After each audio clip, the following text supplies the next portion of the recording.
लोकसभा निवडणुकीसाठी उद्धव बाळासाहेब ठाकरे शिवसेना पक्षाकडून जाहीर करण्यात आलेल्या यादीवर काँग्रेसच्या नेत्यांनी नाराजी व्यक्त केली आहे। सांगली आणि मुंबईतील ज्या जागांवर महाविकास आघाडी चर्चा सुरू होती तिथेच ठाकरे पक्षाकडून उमेदवार जाहीर करण्यात आले। काँग्रेस या जागांबद्दल आग्रही असतानाही त्या जागांवर उमेदवार जाहीर करणं योग्य नसल्याचं काँग्रेस विधिमंडळ पक्षाचे नेते बाळासाहेब थोरात यांनी म्हटलं आहे। ठाकरे पक्षाने या जागांवर फेरविचार करावा असंही बाळासाहेब थोरात यांनी म्हटलं आहे।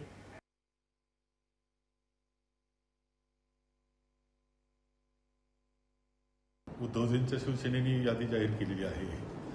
खरं म्हणजे त्यामध्ये सांगली त्यांनी जाहीर करणं किंवा मुंबईमधलं सुद्धा धारावी जिथे येते तो मतदारसंघ जाहीर करणं हे योग्य झालं नाही असं माझं मत आहे। त्यांनी असं जाहीर करायला नको होतं ज्यावेळेस आम्ही चर्चेमध्ये आहोत।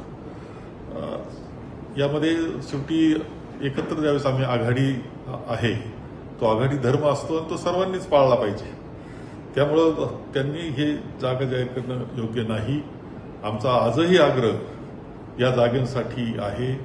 एवढंच नाही तर भिवंडीच्या जागेसाठी सुद्धा आमचा आग्रह आहे आणि या बाबतीत जे जाहीर केलं आहे त्या बाबतीत शिवसेनेने फेरविचार करावा असे मी म्हणेल।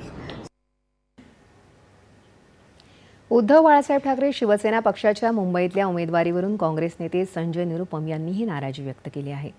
महाविकास आघाडीच्या युतीबाबत काँग्रेस पक्षश्रेष्ठींनी विचार करावा किंवा उत्तर पश्चिम मुंबईतून पक्षाचा उमेदवार जाहीर करावा अशी भूमिका निरुपम यांनी मांडली आहे। कांग्रेस पार्टी को दबाने की कोशिश की है और ये जो कोशिश है इससे कांग्रेस पार्टी को हमेशा के लिए मुंबई से खत्म करने का एक षड्यंत्र दिख रहा है।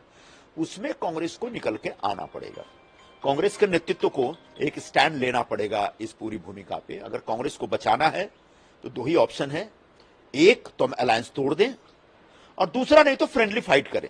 जिन सीटों के ऊपर हमारा विवाद चल रहा है और जिन विवादों का अभी तक हल नहीं हुआ और शिवसेना जबरदस्ती कर रही है उन सीटों के ऊपर शिवसेना की तरफ कांग्रेस की तरफ से अपने उम्मीदवार खड़े किए जाने चाहिए।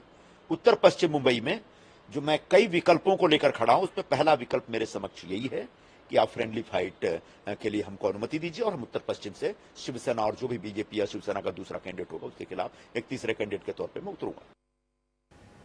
दरम्यान पनूज कडेगावचे काँग्रेसचे आमदार विश्वजित कदम यांनी आज सांगली लोकसभा मतदारसंघाची काँग्रेस पक्षाची जागा ही काँग्रेस पक्षालाच मिळावी आणि विशाल पाटील यांच्या उमेदवारीच्या मागणीकरता नवी दिल्लीत काँग्रेस पक्षाचे नेते मुकुल वासनिक यांची भेट घेतली।